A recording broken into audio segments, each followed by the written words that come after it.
जय श्रीकृष्ण. हा video Gita Olympiad 2025साठी मी करत आहे. मी चंद्रकांत कवडे. आपण अध्याय क्रमांक 6 मधील 2 श्लोकांचं विवेचन सध्या पाहूया. श्लोक क्रमांक 16. नात्यश्नतस्तु योगोऽस्ति न चैकान्तमनश्नतः न चाति स्वप्नशीलस्य जाग्रतो नैव चार्जुन. श्लोक क्रमांक 17. युक्ताहारविहारस्य युक्तचेष्टस्य कर्मसु युक्तस्वप्नावबोधस्य योगो भवति दुःखः.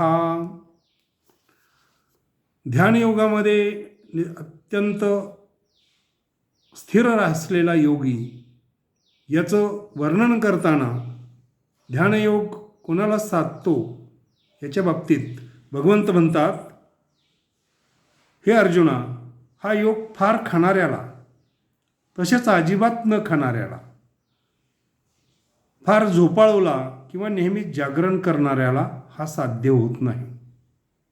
मग कोणाला साध्य होतो या बाबतीतलं वर्णन करताना 17व्या श्लोकामध्ये म्हणतात, दुःखांचा नाश करणारा हा योग यथायोग्य आहार विहार करणाऱ्याला, कर्मामध्ये यथायोग्य व्यवहार करणाऱ्याला आणि झोपणे व जागरणे ज्याची संतुलित आहेत किंवा यथायोग्य आहेत त्यालाच साध्य होतो.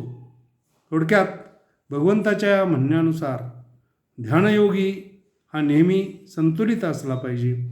अति जागरण करणारा नको, अति झोपाळू नको, तसेच काहीही न खाणारा नको, तसेच खूप खाणाराही नको. जय श्रीकृष्ण.